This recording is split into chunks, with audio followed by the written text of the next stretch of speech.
was basically perm-banned the entire split, right? Like, I don't expect that FlyQuest would leave it up. So you think it is just more about getting a super powerful kind of comfort pick for you on blue side? I think they still want the skirmishing. Wow, they banned the Rumble. That's very interesting. Yeah. But I'm just very curious what they do with. So Aurora's gone. So now to me it's Annie Wukong. What are you going to do with Annie Wukong? If both of them in the game, you have to pick one of them for sure. And they're both just insane power picks right now. If I were Keyd, I would make the Annie pick a little bit stronger right now, like banning out Orianna or something. What would you want to see from Keyd to actually try to get a win? Like, what is their most ideal draft, ideal style in your mind? I would probably put Trimby a little bit more engaged, being able to start the fights. Like Bard, you can engage, but it's different. It's not the same. Your body's not in it. So putting him on Rakan or Rel, and besides that, I really like the rest of the draft. They just have to play really confident. Like, it's very easy to get the Scourge against FlyQuest. Pantheon. Yeah, that's what I was going to say. They actually, Keyd ended up banning out Pantheon on blue side, which then I guess does encourage, if you don't ban one of Annie or Wukong, do you then just split the difference between both teams? Yes, I'm curious which one they take. Maybe they do really like the Orianna, so maybe they take the Wukong. All right, it's gone. I think you just go Annie. No-brainer. But we'll see what they do. Maybe they change up their piles in the last week. Do you think that that is the kind of pick, though, that you want to see Miru on? I know he's been really successful on the pick, this split, but I feel like if he goes Annie, Quad is just going to play Victor or Ori and just try to, like, lane lock him and make it just a farm fest. And I'm just wondering, it's like, your star player, do you want on a facilitator? Because it feels to me like for them to actually win this series, they need him to be able to kind of style. They need him to be able to take over. Yeah, not too sure. There's also Yon still in the game, so there's a lot of different options you can go. So they go for the Corki, it's pretty flexible. Corki is also playable in the mid lane these days with that really bruisery build. And you can pair that with Maokai too to make it so you have like a decent damage spread. So maybe they're looking at Maokai Yon as well. It's just a very strong first pick. It's very flexible. Maybe they want to be reactive, but it is curious that you go blue side if this is your first pick to me. Yeah, and as we see, Orianna locked in for Quad, so regardless of who he's going to be facing off against, that's one of his signature picks. Obviously, something also very flexible around which FlyQuest can kind of choose to go wherever they want. I feel like if I'm FlyQuest, this is the sort of style that you're going to feel super comfortable in, right? You went a scaling comp in game number one. Yeah. VKS wasn't really able to punish you enough in the early game to actually make anything happen. And if you're just going Ori Sivir, you're saying, I'll just do it again, right? Like, you're being basically put in the exact same situation where they're looking over. It almost doesn't really matter what VKS drafts from here. You do not want to go late against these kind of picks from Fly. They're going to be drafting like straight up 5v5, front to back, and I think it is going to make it really difficult. And they can either counter pick, support, or top on 5, both I think, which is going to be pretty helpful for them. So for VKS, I feel like they need some ability to actually create action. K4 can do that. Very aggressive early game jungler. You can look for early lanes. Yeah, and it's 2 mobile carries. Maybe they pair it with Galio. Galio's had a pretty good win rate against Orianna recently, so you can really get that like explosiveness lockdown. But I do agree with you, Azale, that they're pretty happy right now. I think the Sivir is quite a good pick into the Corki. Yeah. It's very easy to scale. You have the Orianna. If you have flashes up for team fights like they did for basically every single team fight last game, then it's going to be pretty easy for them to close it out. And I think I would just get Jax here on 3, honestly. Yeah. Because Gekos, I think, is pretty comfortable playing Jax, and it does seem to be one of the go-tos for pro players. This would be, I believe, more if it was Bwipo, the Karen, or like Set is a Bwipo special, but yeah, Jax seemed obvious. He's just going to lock in the This Jax. feels more like the Gekos style. It feels more like Gekos, and I also did like, again, what FlyQuest did in game 1, where they are like, you're good at this, we're going to help facilitate that, right? Like here, red side automatically gives them counter pick after VKS lock in the Gwen. So the Jax, something he should be super comfortable on in the lane matchup. Which do you prefer? So in my mind, there's 2 options here. You can either like double ban support and then take support on 4 as FlyQuest and try to really limit the pool, or you can support counterpick. And which do you kind of prefer in those situations? I like support counterpick. There are fewer variables, and you already know what you're picking on for. Yeah. So that way you also get to double target ban your advantage right now, which is mid. You're showing mid, right? So you get to double target ban mid, 5 pick support on 5. And everyone in this game already knows that you're taking jungle on foot. Yep, that's how I feel as well. I just think, especially when you have a player like Lucio, who is, again, one of those guys who can be really flexible. You know, he's happy to play range supports if he thinks it's going to give him the advantage in the 2v2. He's happy to play engage. Can play a lot of different styles. Vivo Keyd are now going to take away some of those pairings in the jungle because they're, I think, on the same page. Thinking it's going to be that jungle next. So the shock knock, is that what we call it, Azale? Knock wave. Okay, the knock wave is Brother, the shock knock? That's a shock wave. Not doing shock. No. No. Okay. All right. No. The knock wave is far superior. Knock wave's gone. A couple support bands there. The Annie is the only facilitator in the mid lane. I think you had mentioned the Galio. I don't want to see Miru on those facilitators. I want to see him on a carry because that felt like the lane that was really, ahead for Vivo Keyd for a bit there, and he was styling on quad in the early game. I feel like if Vivo Keyd are trying to pick up a win, it's going to be through getting him on something that can be aggressive early. I agree. I do want to see him more in a carry champ. I can't think of something that is better for the composition than the Galio here. I do think Sivir's going to have a great time against it, but based on what they drafted, they don't have that many good carry options against the Orianna unless they're just willing to actually slam the Yone, something that's a little unconventional playing with Jarvan. Which is also not very good against. I mean, I think at the end of the day, it's like, if Galio is the best pick for the comp, you just have to play it. And if you can't win with that, then you just can't beat the team, right? Like, at a certain point, you do just have to be able to play League of Legends as well or better than the team you're playing against. So, I mean, I agree. I would love to see him on one of these really aggressive picks. It is going to be Vi here as the answer. That is going to be kind of that delivery vehicle into the back line with the Orianna, saving support counter pick for 5, which we kind of expected. Also really allows them to potentially attack the side lane. And there we go. Here's the Galio hover that you've been talking about. I do think it just makes a lot of sense. Jarvan plus Galio. When Ori or Sivir don't have flash, it's very hard to play the game. Exactly. So to me now, the question becomes, assuming this is the lock, what do we want to see from Lucio? What best protects the carries? Is it an enchanter or is it some sort of melee champ that it can just throw up the wall like a Braum or whatever and protect you?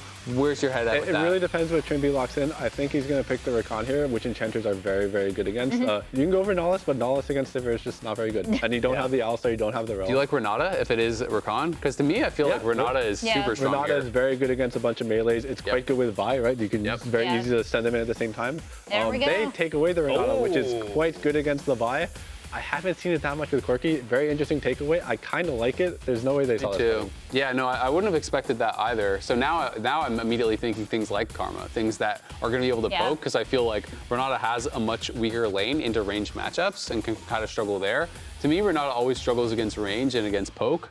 And you can draft for that, but it does mean that basically then your only real primary engage is Inspired. Like sure, Gakkos can flank or whatever and jump with Counter-Strike, but really it's just Inspired, and that is going to be the option. So they're going to play more for that 2v2. Yes, you don't have the ability to just like throw a hostile takeover, but Mantra and Inspire is still a lot of shielding for when the Jarvan comes in. Yeah, these are pretty good composition from both sides. I do think that Sivir might be a little bit hard to deal with if he has flash, but the Renata takeaway I think was very, very smart, and that made the draft like pretty close for both teams. So yeah, who won? Who won? I'm gonna go with FlyQuest just because this Orianna Sivir is gonna be so strong, but it's so hard to play these compositions with one engage, which is Vi against Galio comp. So it is really gonna be, can they scale like they did in game 1? If not, like this blue side comp is still very, very good. I think this was a very good draft from both sides. Cool. All right, that's our thoughts now on to do an interview? Yeah, I'm curious what the casters think about that one now with FlyQuest up 1 game in the series. Thank you very much, Lounge. I'm thinking that I understand your points. I understand the ideas about scaling, but I would like more than 1 kill at 20 minutes here in this one. So I'm hoping everybody's got their hand warmers. They're warmed up after game number 1, and we can see a little bit more action in the early game here.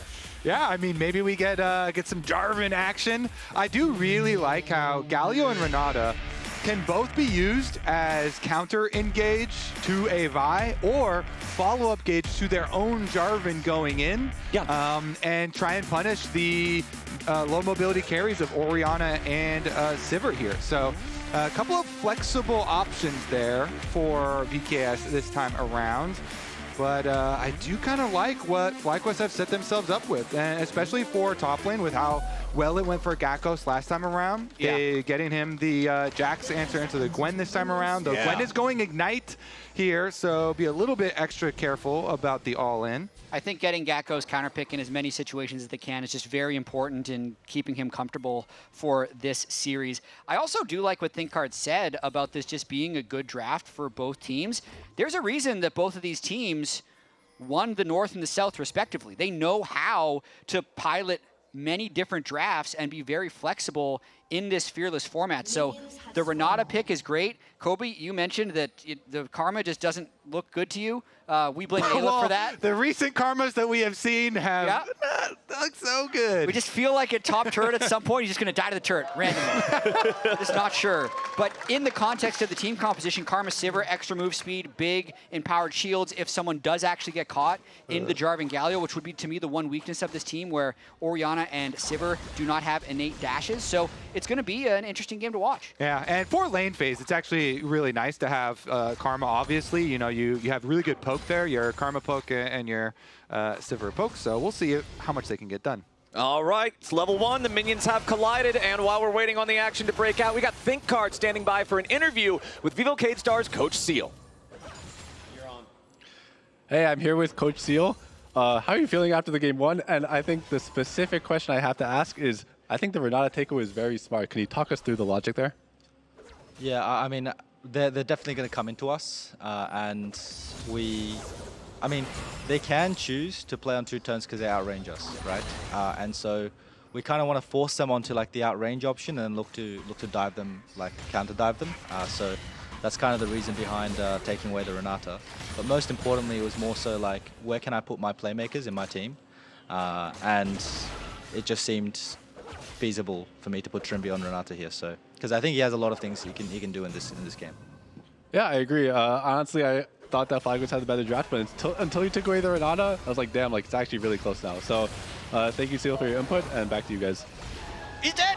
Back to us and back to the spawn platform for Quad. Nice gank here. Not even 3 minutes into the game, Desamas is in the mid lane, setting it up for first blood. Yep, the Jarvan is who we thought was going to get the early action going for you, and he delivers, Flowers. Are you happy? I am entertained. Going flash for flash, though, is good for Galio because you can constantly re-threaten those Jarvan ganks. So really good and efficient play.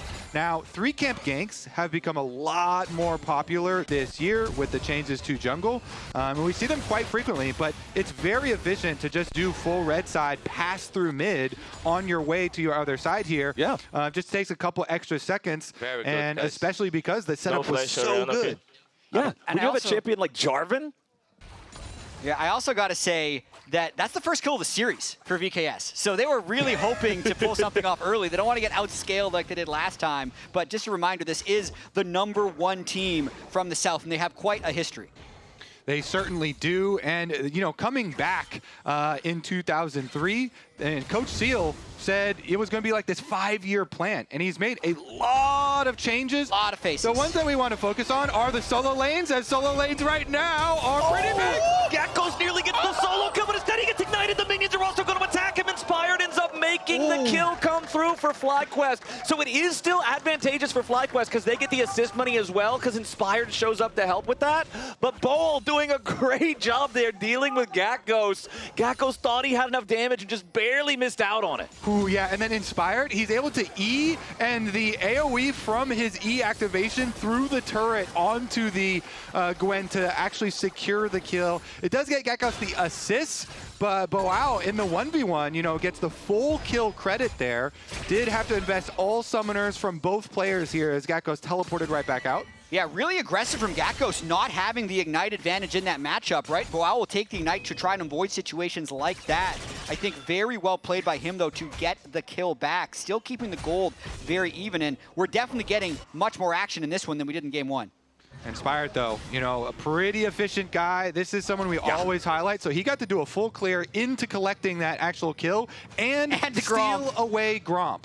So this is the very beginning of it, where he steals away the Gromp. Wow, Gakkos, the communication is there. He's getting, Gwen super low. Thought he could finish it. The extra resistance is from the W, but we're back to live, and it's a counter kill there. Dead Galio. Quad has been able to secure the kill. Looks like Inspired flashed, so maybe it was a Q flash from Inspired to start it out, and they kill the Galio. They punish the Galio for offensively flashing last time around.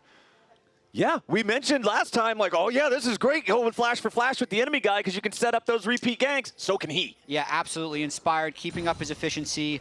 If we don't get a replay of that, I went and checked it on my PC. He just came from bot river. It was a charged up Q flash. We're going to see it in the bottom screen right here. Immediately after the E from the Galio was used just to clear the wave and look for reset. So just perfect arrival there by Inspired, and another kill assist there for the Vi.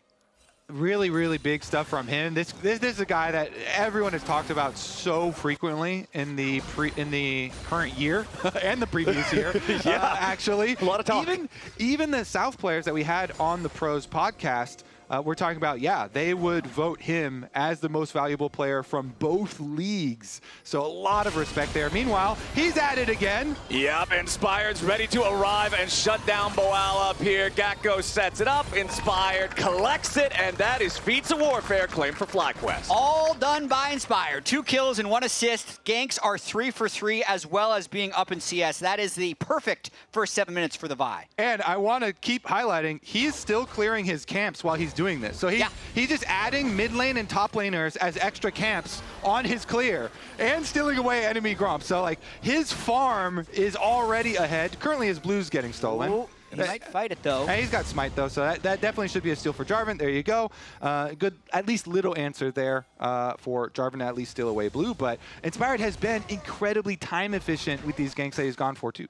I mean, that's one of the things that ThinkCard was talking about at the top of the day, right? Is if Vivo Keyd Stars want to be able to keep up with Inspired, who everybody's looking at as this best jungler in the Western Hemisphere right now, you've got to make sure that you're staying efficient while you're making plays. Because he's always going to be doing that himself, if you're making plays and he's making plays, but for some reason he's always light years ahead of you in terms of farm, that's going to be a level lead. That's going to be a massive disadvantage as the game goes forward. I will also say, as good as he is, when you are getting a lot of kills and a lot of CS and stuff and you're racking up a gold bounty, okay, it actually just dropped off of his head, but he had a gold bounty. Vi is a champion that has to be careful when she gets gold bounties. Because it's easy to deliver them? Yes, especially when you're playing into a Galio, into a Renata. But, the bounty has actually dropped off his head, and at the moment, VKS will just at least start up the grubs. It looks like they're going to be getting probably all 3 of them uncontested, as Inspired is still clearing his camps and none of the lanes are on the move. And it's a good point to bring up about the game state that Inspired's going to have to play into. There are a lot of champions set up to shut him down in teamfights, so it is very good that he had the good start to the game, but he needs to continue to play at a high level as the grubs all go over to VKS. All right, all 3 grubs for them, but grubs are always more of a down payment objective. You still need to be able to have push in your lanes. You still need to be able to get firing time on the turrets to really have those pay off. So we'll see how VKS's macro can accommodate being able to secure that early advantage for themselves now for the 2nd game in a row. It is already Feat of Warfare secured for the side of FlyQuest, so at least VKS off to a good start in trying to secure one of those others. It is another game, though, where we are seeing a very late first Dragon. I think that they actually might make a mid play and then go for that, because the result of all this money on Inspired is that he has a fully finished Sundered Sky right now. So Inspired is feeling very powerful. He is the one on both teams, the only person with a fully completed item. So that gives you the authority to go then start up that Dragon. And it looks like everywhere else is just going to go for their regular resets. Yeah, but I think they just get it because of the lane matchup top lane. Gakkos has the teleport, whereas Corki obviously does not with Flash and Barrier, so there would be a numbers advantage for FlyQuest anyway, and Vi very efficient at taking the Dragon. Nicely done there for FlyQuest, as Boal will take his position, trying to defend against Masu and Busio down here in this bottom lane. Honestly, we haven't really looked a lot at bottom through these first 10 minutes or so because there hasn't been a whole lot happening. It is slight gold leads across the board for everybody on the FlyQuest side, as Masu just keeps that pressure on. I can't actually tell if he got the plate or if it needs one more hit. Okay. It's like a it's like the smallest sliver away. He was trying to like ricochet it off of Boal, but he didn't. I didn't see the gold 9 HP. Okay, so it's at 3,009 out of 5K. Don't you worry that he's going to get it. Are you sure? That's a lot of HP, Kobe. It's a whole 9. Oh my goodness, the minion wave disappeared somehow. What?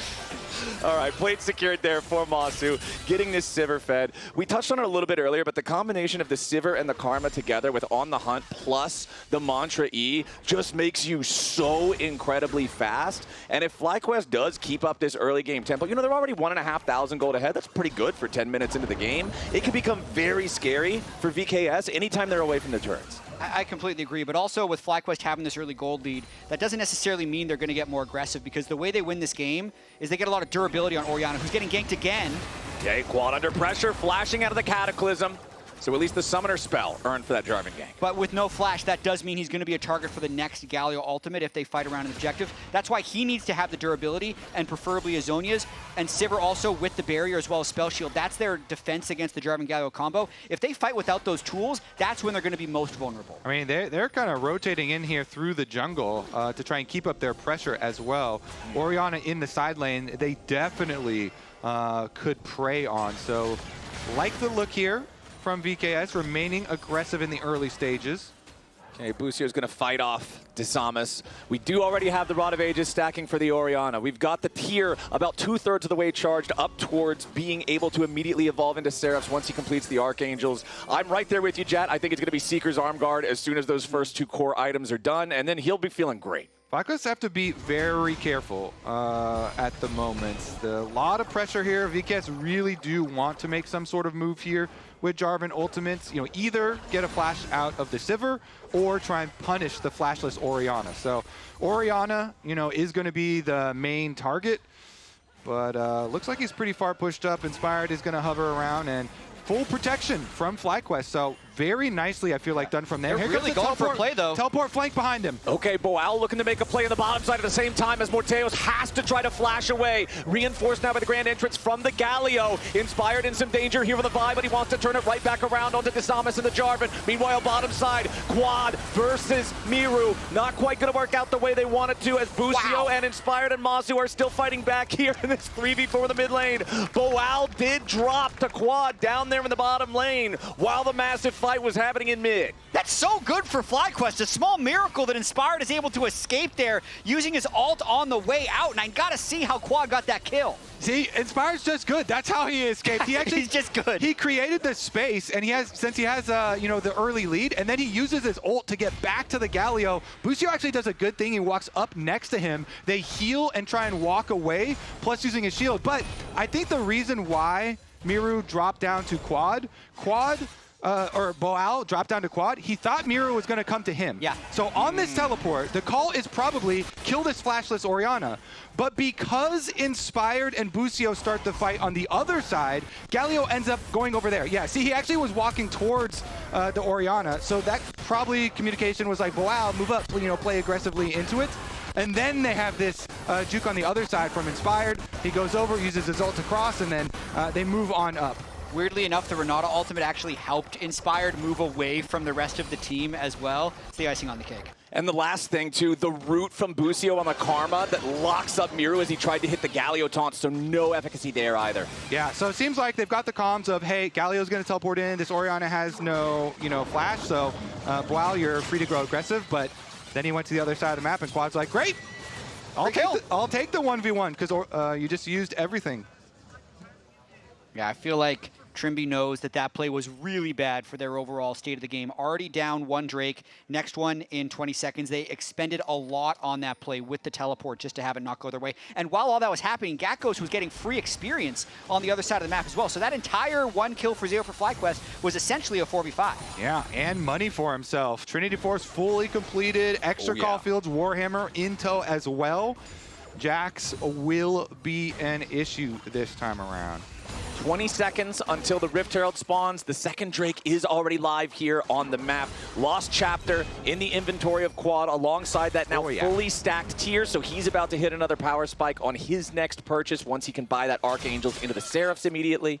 Gwen with no completed item versus Jack's Tornado Force Plus. That means free tower, and here comes Inspired again. Yeah, it might be more than just a free tower. Inspired and Gakko's working together for the 2v1, and it's easy to get it. Gakko's picks up the 5th kill of the game for FlyQuest. Masu getting jumped on now, though, and they do kill him off before Busio can try to protect him. Morteos and Trimby win out in the 2v2 here in the mid lane, but now Inspired's ready to make it an even trade. He jumps in, lands the ulti, killing spree Inspired. And he wants to stop this Drake, too. We're not done. Okay, Miru and Disamus trying to work on this one, but now a nice Cataclysm locks up Inspired. He wants to jump back over the wall here with a Vault Breaker, but the Galio ulti arrives a little bit too late. Inspired still on the run. He wants to protect the bounty. He's running all the way around. The Blast Cone might be able to get him away to safety and at least give some extra distance. Inspired still trying to run. Miru rooted up by Busio as he and Quad are providing distraction. Inspired gets out, and FlyQuest are onto the objective. Is this an LTA Playoffs game or an Inspired highlight reel? Both. It is both. Yes. This is crazy work, man. What in the world? All right, we throw a lot of compliments at Inspired kind of universally, but this game is getting ridiculous. Everywhere he goes just becomes a good play. That play started with Inspired killing the Gwen in the top lane, shoots mid lane, cleans up a kill, shoots to Drake, stops the Drake, guzzlering around the Rosie. What can't he do this series? This is crazy work. Okay, so back to an actual good play from VKS. They get their kill, they jump immediately onto Masu and delete him, but as you say, coming from his previous play, killing off the top laner, Inspired's then able to clean up and kill an easy one. This is the real... I mean, absolutely no hesitation. He already knows because they're on the ward that he's just going to clean up the kill, leave from there. Knows that the Galio's cutting off the other direction, so he just extends this play by running up the back. And it actually is fairly difficult for Vi to actually gain room to use your Qs when you're like that. Plus, he was also slowed by the exhaust,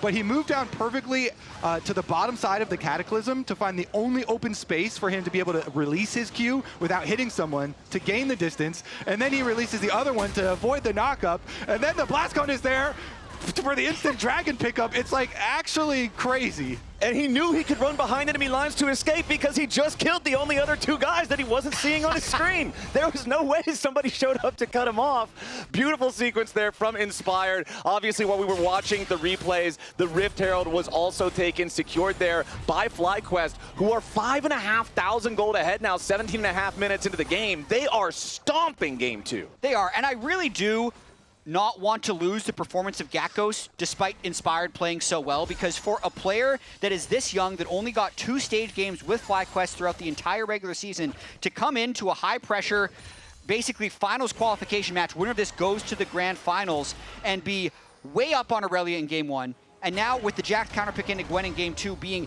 half of the gold lead, he is performing extremely well. Busio in some danger though. VKS trying to full commit here to the Karma, but the flash out keeps Busio nice and healthy. FlyQuest trying to continue fighting this one as Boal makes his teleport into the fight now. Masu and Busio firing back onto Disamus as Inspired jumps into the middle of the fight and then flashes over the wall to avoid the aggro. Boal and Morteos trying to find the kills, and they've got one on Masu. They're going to pick up 2.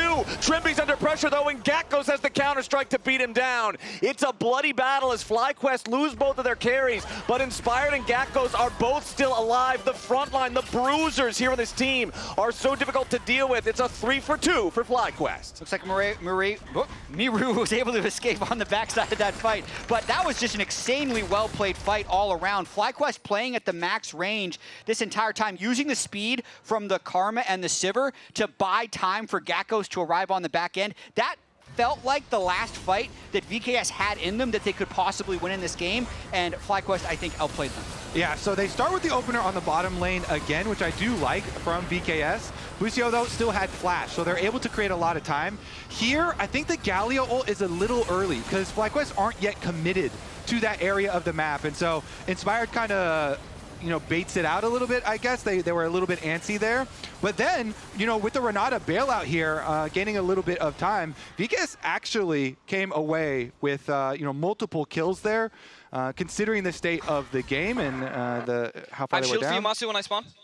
Oh, don't ask why I shielded. We won't ask, okay. Yeah. All right. They won the fight. No questions. Probably the right person.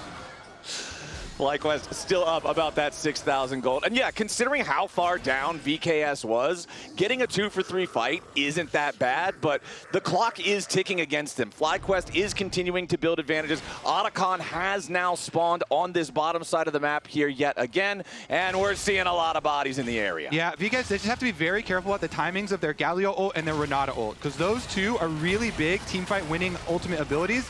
And if FlyQuest have not fully committed to the area that they're using them in, then it's going to be very hard for them to actually overcome the deficit that they're looking at within items. Ooh, Inspired trying to take his blue buff now, but the big engage coming out from VKS. Inspired, he's down. Beautiful pick.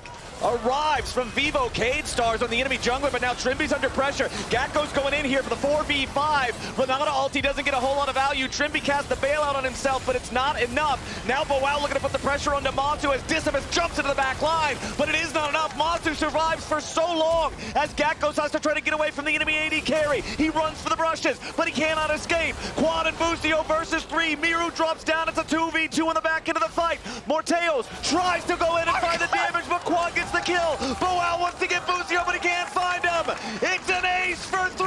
It's FlyQuest with the team fight. That's some bloody LTA action for you, Flowers. Number 1 South versus number 1 North. In the end, Quad is able to carry the rest of the fight after VKS made a pick on Inspired, on the guy that has been making all these plays in the game. You know, they started out with a huge pick on him. They kill him off before the Herald fully spawns. Inspired was trying to summon the Herald and then use the Herald as his getaway car, but all members of VKS attack simultaneously. And I have to give them credit. That's a crazy play to attempt. A 5-man jungle invade to blue buff 30 seconds before the next Drake with Otacon up, and it almost pays off for them after they get a clean kill onto Inspired without really having to burn any ults. FlyQuest still says, guess you're not that strong. We're going to beat you in this 4v5 fight. Gakkos does a ton of damage around the outside, and I'd say Quad is the finisher in this fight, dodging that last Galio E and staying strong, finishing off the Corki with the assist of Otacon, who really wanted to be involved. Watching Otacon fly into the lane and attack minion waves and champions never gets old. What a bloody fight. 8 dead out of 10 players all participating in the fight. We got more. Back to live. The Otacon's at half HP. Gakko's in the middle of everybody here, but it's a ton of damage onto Disamus as well. He tries to go for the Cataclysm onto Quad to give himself a way out, but it won't work. Now Boao's going to be your next target as Inspired dives into the back line. Miru's under pressure and Morteos as well. The Galio ulti flies up. FlyQuest may have overcommitted. Morteos has managed to find a couple of kills. Trimby and Miru the last 2 standing, but FlyQuest are just 2 far ahead, 19-10. It's another ace for 2. Yeah, the carries of FlyQuest are very strong now, and with the Otacon on top of it, this is really going to push FlyQuest over the edge. VKS made, another honorable attempt at, trying to take one of these team fights, but this one even more one-sided than the last, and the rewards will be greater. And I love how different both of these games are, because this is FlyQuest with a 9,000 gold lead, and look at how VKS's composition wants to work here. So even though the Jarvan goes down early, watch how they actually can repel this dive. Once Gakkos and Inspired fly in, the Renata, the Galio, repel the dive, and actually both divers end up falling. I feel like it's only because FlyQuest is so far ahead that they can keep flying through with the Orianna and the Sivir to eventually win the fight. But you can see the concept of why this VKS composition could have worked in this game, but FlyQuest played so much more aggressively early in this game, accumulating kills to get the lead so they could do stuff like this later. Yeah, exactly. The gold lead is just manifested in too much of an item difference. Now with Otacon, all these petals, 31 petals to their name that are all empowered, they're looking at this 3-minute timer for Dragon Soul with their mouths watering on the side of FlyQuest. So 3 minutes are on the clock, Flowers. Actually, we don't even have to wait that long. Nope, it looks like Boao's going to be the target here. This is the problem when you go for TP Ignite. It paints a giant target on your back. Gakkos and Inspired, they needed a little bit more damage, but the Drain Tank deceptive durability of Gwen gets Boao out of there. He stays alive and avoids the potential play from FlyQuest. Maybe we only put 20 seconds on the clock because Baron, and they are really far ahead, so they could mess around with some Baron starts and look for turns, but the safer play would be play for Soul. Yeah, they burned both Jax and Violets going for that one. Boao did a great job getting the healing off, and Trimby's redemption saved him at the end. I do feel like if they find the right angle, they'll go back in, but I think they definitely want to wait for the Jax and the Vi ultimates. I think at this point, they're just going to try and keep mid lane pushed and repel any type of engage that VKS try on them. At the very least, you want to get mid tower down before you would try and do too much Baron baiting from the side of FlyQuest.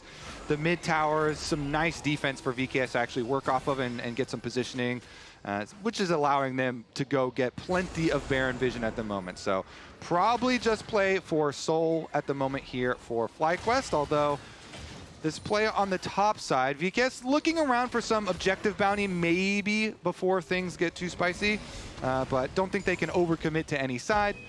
FlyQuest territory is very dangerous for them. Cloud Soul too, feel like that synergizes so well for FlyQuest composition for so many of their characters. It's just so scary for VKS to then have to try to deal with that. We saw the bottom lane fight, how yes, they were managing to kite out the divers and they escaped the attack crew. It's going to be a lot harder if they run 4,000 miles an hour. Yeah, and they still have flash in case they do get Jarvan ulted that one time to escape the Galio ultimate. So their carries have been able to really maintain their elusiveness throughout this entire game. And FlyQuest, even though they played a lot of these fights aggressively, are in no rush at this point in the game. They'll take the Baron, I think, if it's a free B, but I believe they're probably just stalling this extra 50 seconds before the next Drake. All right, that mid lane tier 1 that Kobe was talking about, that thing is at death's door, but Trimby and Morteos are doing a dedicated job keeping it alive. They want to continue being able to play around it. They want to continue having that bastion of safety, knowing that, yeah, even if they lose the Dragon Soul, it's going to be about this Baron every part of the conversation after. Still about an 8,000 gold lead for FlyQuest, still 3 Drakes to nothing. And I want to go back to something I mentioned earlier, because this is the second game in a row now that all 3 Grubs have gone to Vivo Keyd Stars. They have no turrets taken. They have not been able to profit off of that early down payment they made for that objective, and there's really no value they've been able to derive from it. As the mid lane tier 1 turret is about to die, one more auto attack from Quad gets it done, throws the ball forward. No shockwave here just yet. Flash out from Disamas to make sure he doesn't get caught out by that one.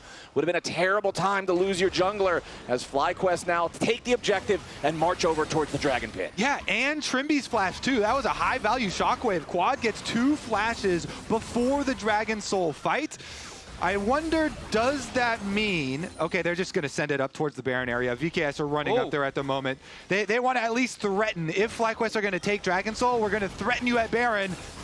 I think the threat is you better get over here, because they are full sending after the Baron right now, but it's not going down that fast. Masu solos out the Drake. It's Cloud Soul secured for the side of FlyQuest. Baron still only at about half HP. Disamas jumps in. Remember, there's no flash here for the Jarvan. There's no way to get back out, and he drops. Now Boal's in the middle of everybody, but the Hallowed Mist can't protect him forever. Morteos under pressure, and Gakkos is looking to bring him down here with a counter-strike. They're so damn fast. A double kill back over to Gakkos, and only Miru is still left alive. Inspired is going to send him to meet his friends. That's an ace for nothing, plus a soul, plus a Baron, plus the game for FlyQuest. 15 kills to 0 in game 1, 24 to 10 here in game 2. FlyQuest wins slow and fast to take a 2-0 lead. Yeah, they came out swinging here in this second game. Inspired was all over the map, and once FlyQuest got ahead, they stayed there. 24 kills in 28 minutes, and the LTA North #1 seed is on match point.